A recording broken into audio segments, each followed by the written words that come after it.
Bing bongy bong, bing bongy bong. Welcome to Bud Mouse.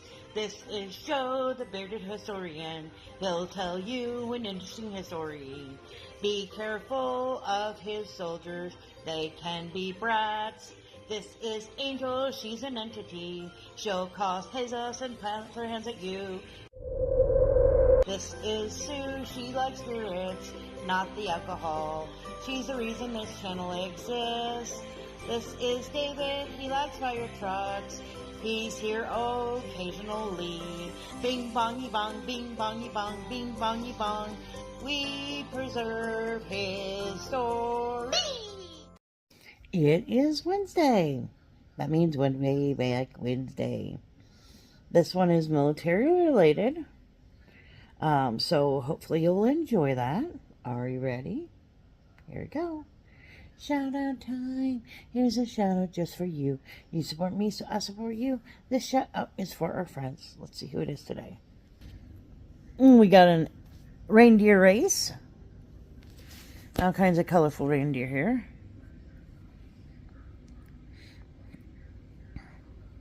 There we go.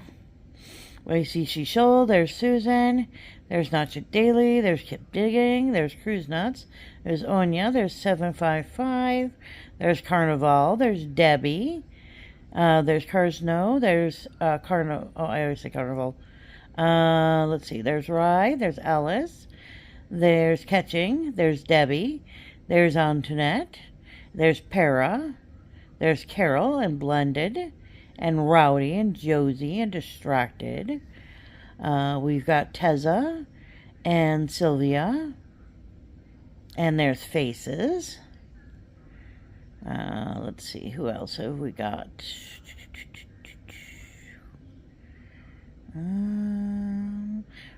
There's Susan Rambles from the back. There's Ohio. Cruising is Fun is right there. There's John P. There's Mark. Oh, it looks like it's going to be John P. Hang on a minute. Oops. All right, we have many Johns, and John P. is one of them. He does a variety of things, such as hiking, surfing, tourism, which I have no idea what is. So we've got lots of loggy sort of things here. UFO. And we have some shorts. Which are kind of random products, it looks like. And then lives where you just hang on and hang out. Check John out, like, share, comment. Have a good day. Alright. Tell him something. Yeah, hello people. This is the Bearded Historian. And for our Wayback Wednesday, Sue found an interesting tidbit about the first guy to get named in the Vietnam War for the Medal of Honor. Now, you got to realize that getting a Medal of Honor is pretty difficult. It's not something everybody can qualify for. A lot of steps, a lot of information gets taken into account. Now, this fellow, his name was Roger Hugh Charles Donlon. Born in January 30th, 1934. He's a United States Army officer. He's also a member of the United States Army Special Forces. He born out of New York, Socrates. He lived until the age of 89 and died at Leavenworth, Kansas. But interestingly enough, he served in the Army. First served in the Air Force for 2 years, dropped out of West Point, and then he got into the United States Army, and he served there for 30 years. Now, he got to the rank of colonel.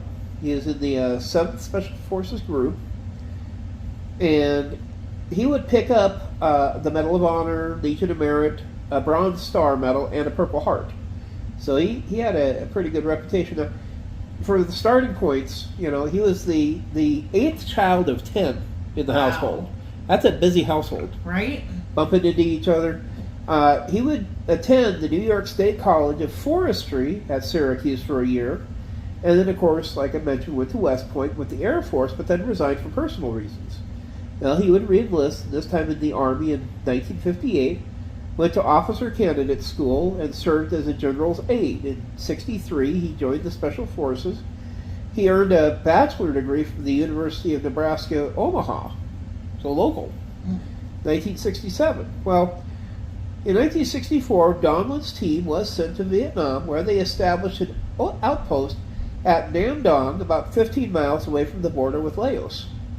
Now, early in the morning, July 6, 1964, the base was attacked by a large force of Viet Cong. Though under Donlon's leadership, the 2-battalion attack was repelled. Donlon would receive the Medal of Honor for his actions. Donlon later retired at the rank of colonel, awarded the city to the key to the city of Lexington, Kentucky by Mayor Fred Fugazi on June 28, 1965. Same year, he also received a Golden Plate Award from the American Academy of Achievement. He would go on to write 2 books about his experiences in Vietnam, Outpost of Freedom and Beyond Nam Dong. He lived in Kansas with his wife Norma and children. Sadly, he passed away 5 days before his 90th birthday. Now, the things that usually put in a lot of the color to these guys' stories, they have a citation that gets written up, and it's usually how the military makes their call on if a person qualifies for this medal or that medal. This was the citation that they gave to our captain at the time. For conspicuous gallantry and intrepidity at the risk of his life above and beyond the call of duty while defending a U.S. military installation against a fierce attack by hostile forces. Captain Donlon was serving as the commanding officer of the U.S. Army Special Forces Detachment A-726 at Camp Nam Dong when a reinforced Viet Cong battalion suddenly launched a full-scale pre-dawn attack on the camp. Really? Now, again, most of what you've heard about Vietnam, North Vietnam, South Vietnam, we were trying to help the South, was not a very easy war. Battles were all over the place, jungle warfare. They like to fight at night, before dawn.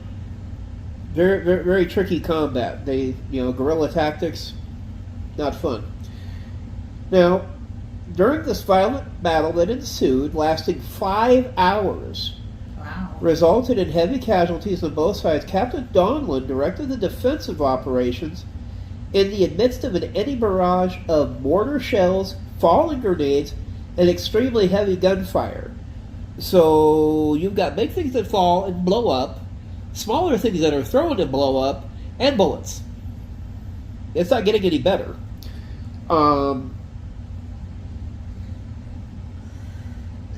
Now, with this defensive position that they tried to do upon the initial onslaught, he swiftly marshaled his forces, ordered the removal of needed ammunition from a blazing building. Guys, building's on fire. Well, he dashed through a hail of small arms and exploding hand grenades to abort a breach of the main gate. En route to the position, he detected an enemy demolition team of 3 in the proximity of the main gate and quickly annihilated them. That's good. Although exposed to the intense grenade attack, he then succeeded in reaching a 60mm mortar position despite sustaining a severe stomach wound. Ooh. As he was within 5 yards of the gun pit. When he discovered that most of the men in this gun pit were also wounded, he completely disregarded his own injury, directed their withdrawal to a location 30 meters away, and again risked his life by remaining behind and covering the movement with the utmost effectiveness. Noticing his team sergeant was unable to evacuate the gun pit, he crawled toward him, and while dragging the fallen soldier out of the gun pit, an enemy mortar exploded and inflicted a wound in his left shoulder. Now, although suffering from multiple wounds, he carried the abandoned 60mm mortar weapon to a new location 30 meters away, where he found 3 more wounded defenders. After administering first aid and encouragement to the men, he left the weapon with them, headed towards another position, and retrieved a 57mm recoilless rifle. Guy likes his guns. Obviously. Then, with great courage and coolness under fire, he returned to the abandoned gun pit, evacuated ammunition for the 2 weapons, and while crawling and dragging the urgently needed ammunition, he got a 3rd wound, this time on his leg by an enemy hand grenade. Now, despite the critical physical condition, he again crawled 175 meters to an 81 millimeter mortar position and directed firing operations which protected the seriously threatened east sector of the camp. He then moved to the eastern 60 millimeter mortar position, and upon determining that the vicious enemy assault had weakened, crawled back to the gun pit with the 60 millimeter mortar, set it up for defensive operations, and turned it over to the two defenders with minor wounds. Without hesitation, he left the sheltered position, moved from position to position around the beleaguered perimeter, while hurling hand grenades at the enemy, inspiring his men to superhuman effort. As he bravely continued to move around the perimeter, a mortar shell exploded, wounding him in the face and body. The long-awaited daylight brought defeat to the enemy forces and their retreat back to the jungle, leaving behind 54 of their own dead, Wow. many weapons and grenades. Captain Donlon immediately reorganized his defenses and administered first aid to the wounded. His dynamic leadership, fortitude, and valiant efforts inspired not only American personnel, but the friendly Vietnamese defenders, as well as resulted in the successful defense of the camp. Captain Donlon's extraordinary heroism, at the risk of his life above and beyond the call of duty, are in the highest traditions of the U.S. Army and reflect great credit upon himself and the armed forces of his country. Now, the big thing to also realize is that when they put a citation together, what the military will do is they will go out and they will interview key personnel to make sure nothing's being embellished, nothing's, falsely added to a citation. They want to make sure, it's like when you do a report and you want to back up your facts. That's what people would do with some of these reports. And, from the sounds of it, they had a lot of guys who are willing to vouch for this guy. But imagine all the injury this guy took at one battle. I mean, he got hit in the chest, the shoulder, the legs, the face, and he was primarily concerned about the men under his command. Crawling from fire pit to fire pit, making sure, if there's anybody wounded, he went back for them, made sure to grab the guns, the mortars. Very heads up, very smart fellow for his efforts. Now, his total military awards list, he's got the Combat Infantry Badge, the South Vietnamese Parachutist Badge, Medal of Honor, Legion of Merit, Bronze Star Medal, Purple Heart, the Meritorious Service Medal with 1 Bronze Oak Leaf Cluster, Joint Service Commendation Medal, Army Commendation Medal with 2 Bronze Oak Leaf Clusters, Army Good Conduct Medal, National Defense Service Medal with 1 Bronze Oak Leaf Cluster, the Vietnam Service Medal with 2 Bronze Service Stars, Army Service Ribbon, and the Army Overseas Service. He also got with the unit, the Army Presidential Unit Citation with one Bronze Oak Leaf Cluster. He also got for 4 decorations, he got the Officer of National Order of Vietnam, Gallantry Cross with Palm, and the Vietnam Campaign Medal. Those were the primary ones that he was able to pick up thanks to his service. But primarily, some of these, you go through, it talks about like the Good Conduct Medal. It's one of the oldest medals in the United States Armed Forces. Interestingly enough, the Navy has their variant, the Marines have their variant, the Army conversion kicked in 1941. Interestingly enough, the medal was actually temporarily discontinued from 2006 to 2009 before it was reinstated. The big thing to get this medal, it's defined by Executive Orders 8809, 9323, and 10444. The Good Conduct Medal, each one specific to one of the 6 branches, is currently awarded to any active duty enlisted member of the United States who completes 3 consecutive years of honorable and faithful service, or the initial term of enlistment of less than 3 years. Such service implies that a standard enlistment was completed without any non-judicial punishment, disciplinary infractions, or court-martial offenses. Now, if the service member commits an offense, the 3 mark resets, and the service member must perform an additional 3 years of service without being disciplined before that good conduct can be authorized. During war, the Good Conduct Medal may be awarded for 1 year of faithful service, and the Good Conduct Medal may also be awarded posthumously in an enlisted service member who dies in the line of duty. The thing I think is kind of crazy about that is I made it through 2.5 years, and then I screwed up. Right, that would You can start all over again. That would so suck if Yeah. you were like that close and then you did something. But if you kind of did, it depends on what you did. Yeah, yeah. And then, some of these also, for example, you're never going to get another Vietnam Service Medal because, well, the country fell after the Vietnam War was failed. It's a military award by the United States Armed Forces established on the 8th of July, 1965 by order of President Lyndon B. Johnson. Medal is awarded to recognize service during the Vietnam War by all members of the U.S. Armed Forces, provided they meet the award requirements.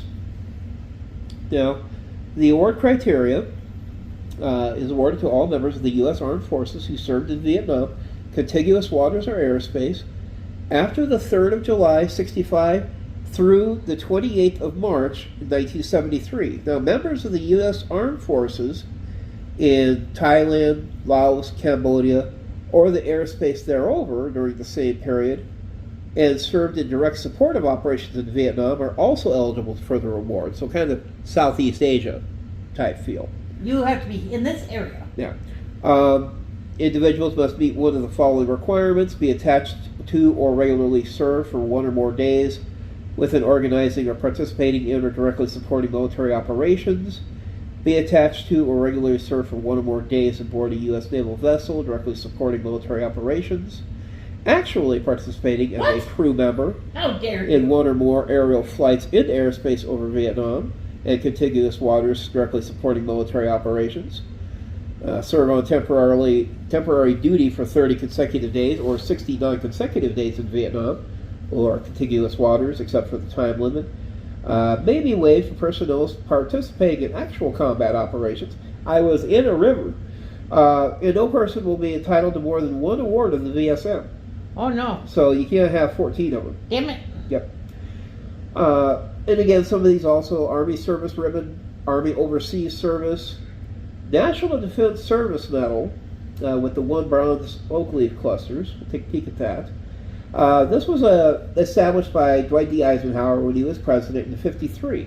Awarded to every member of the United States Armed Forces who served during one of the 4 specified periods of armed conflict or national emergency from June 27th through 1950 through December 31st, 22. Combat or in-theater service is not a requirement for the award. Oh, okay. So, I'm busy being a lookout for anti-aircraft guns. Now, the criteria, again, they talk about Korea, Vietnam, Persian Gulf, and the global war on terrorism. National Defense Service Medal is awarded to anyone who served in active duty or as a reservist in the United States Armed Forces during any one of those 4 time periods. Forces originally reserve component service during the Korean and Vietnam periods of eligibility, other than those reserve component personnel in a full-time status or active duty greater than 89 days did not qualify for the award. So you got to get to that 90-day, that buffer point. This changed by Executive Order 32-293, signed on the 28th of March of 2003, to include selected reserve personnel, drilling reservists, during all periods of eligibility. Now, for service in the Persian Gulf War, members of the reserve components, to include the National Guard, were initially awarded the NDSM when called to active duty service, but were later expanded to include all members of the reserve or National Guard in good standing to the selected reserve during the eligibility period. Now, for service in the global war on terrorism, selected reserve and National Guard members needed only to have been in good standing to receive the NDSM, and no active duty service was required. Inactive ready reserves and ready reserves were not eligible to be awarded the NDSM unless they were actually called up. Now, the medal is authorized to cadets and midshipmen and the military service academies after they are sworn into service, as well as pre-commissioned officers, candidates, and trainees at the officer candidate schools or officer training schools at various U.S. Armed Forces. We got officer training up there at Fort Meade. But is not granted to discharged or retired military personnel who did not serve in one of those 4 above time periods, nor is it authorized for reserve officer training corps, cadets or midshipmen at colleges or universities who enlisted in the inactive reserve, obligated reserve section or ORS, during qualifying periods. Now, the NDSM ranks 4th out of the 29 in the order of precedence of service medals. No time requirement for the medal's issuance, meaning that someone who joins the United States Armed Forces for simply a few days, then receives an entry-level discharge, would technically be entitled to the NDSM. In practice, however, military clerks will not add the NDSM on a DD Form 214 if the service member performed duty for less than 90 days from the completion of their initial entry training. This accounts for the medal's omission from many uncharacterized and entry-level separation documents. Veterans who have this medal so omitted may apply to the military service departments to have the NDSM added to records via a DD Form 215. It's like, I want one of those. Well, you're going to have to apply for it. Now, some of these other goodies, let's look at the Legion of Merit. Legion of Merit is always a fun one, given to the United States Armed Forces, and is given for exceptionally meritorious conduct in the performance of outstanding services and achievements. Decoration is issued to members of the 8 uniformed services, as well as military and political figures of foreign governments. Kind of a cool looking 5-point with a bunch of stars in the middle. Again, Army, Navy, Air Force, Department of Homeland Security. First awarded in 1942, service ribbon. Now, the Legion of Merit of the Commander degree is one of only 2 United States military decorations issued as a neck order. The other, go ahead and guess. Purple. I almost said purple star. That's not a thing. No. Purple heart. No. Our buddy got one. The Medal of Honor. Yeah. I was like, which buddy? You're going to have to narrow it down. Yeah, the guy we were just talking about. It says it's the only United States military decoration that may be issued in degrees, much like an Order of Chivalry or the certain orders of merit. Although the degrees include a neck ribbon, are only awarded for non-U.S. nationals. The Legion of Merit is the 7th in order of precedence of all U.S. military awards and is worn after the Defense Superior Service Medal and before the Distinguished Flying Cross. Oh, okay. In contemporary use in the U.S. Armed Forces, the Legion of Merit is typically awarded to Army, Marine Corps, Air Force, and Space Force general officers and colonels, and Navy and Coast Guard flag officers and captains occupying senior command or very senior staff positions or their respective services. Very senior. It may also be awarded to officers of lesser rank, senior warrant officers, typically in command positions as a rank of Chief Warrant Officer 5, and very senior enlisted personnel, typically the rank of Command Sergeant Major, Sergeant Major of the Army in the Army, Fleet Master Chief Petty Officer, and Master Chief Petty Officer of the Navy, Command Chief Master Sergeant and Chief Master Sergeant of the Air Force, Command Chief Master Sergeant and Chief Master Sergeant of the Space Force, and Sergeant Major of the Marine Corps, but these instances are less frequently, typically by exception, and the circumstances vary by branch of service. Authority to award the Legion of Merit is reserved for general officers and flag officers in pay grades 09, Lieutenant General or Vice Admiral, and above. Civilian Department of Defense personnel at Assistant Service Secretary or Assistant Secretary of Defense level and above, which means you better be pretty high on the barking chain if you want to hand one of these out. Now, they get the degree for criteria, degrees of Chief Commander, Commander, Officer, and Legionnaire are awarded only to members of the armed forces of foreign nations under the criteria outlined in Army Regulation 672-7 and is based on the relative rank or position of the recipient as follows. Chief Commander, no. Head of State, President of Government. However, this degree was awarded by President Roosevelt to some theater commanders in World War II, allies, usually for joint amphibious landings or invasions. The President had this power under Executive Order 9260 of October 29th, 1942, paragraph 3B. Ooh. Let's get technical. Commander, equivalent of a U.S. military chief of staff or higher position, but not to a head of state.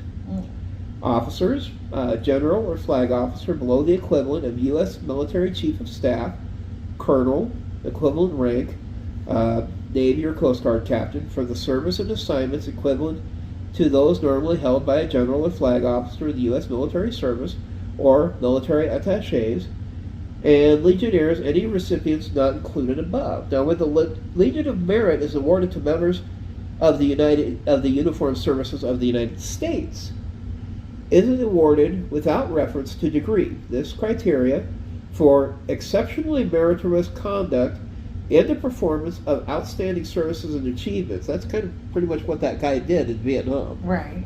You know, he was the dude. Typically reserved for senior officers at an 06 level or above, typically in connection with senior leadership, command positions, or other senior positions of significant responsibility. He was the commander of that post. Performance must have been such as to merit recognition of key individuals for service rendered in a clearly exceptional manner. Clearly? Clearly. Something about, making sure everybody's covered, taking care of the demolition team, dragging your buddies over to a secure position, and then starting to fire at the enemies. It's a lot of work. Yeah. Performance duties normal to the grade, branch, specialty, and assignment, and the experience of an individual is not an adequate basis for this award. He went way above and beyond that, kids. For service and not related to actual war, the term key individual applies to a narrower range of positions than in a time of war and requires evidence of the significant achievement. Talk to the guys that he saved the lives of. Of course, to be honest, I'm wondering how long it took them to heal up after everything happened to them. In peacetime, service should be in the nature of a special requirement or an extremely difficult duty performed in an unprecedented and clearly exceptional manner. However, justification of the award may accrue by virtue of exceptionally meritorious service in the succession of important positions. The degrees and design of the decoration were influenced by the French Legion of Honor. Thank you, French, for giving us a wonderful idea there. Borrowing ideas. Yeah. But yeah, our buddy, with everything he did at that one position, it just, he was a walking sign of the Congressional Medal of Honor with everything he did for his men. They even have a picture of him with some Thai generals on the island of Okinawa in 1987. But yeah, rest well, Roger Donlon, and thank you for your service in Vietnam. This has been the Bearded Historian for the Blood Files, and we'll see you guys next week.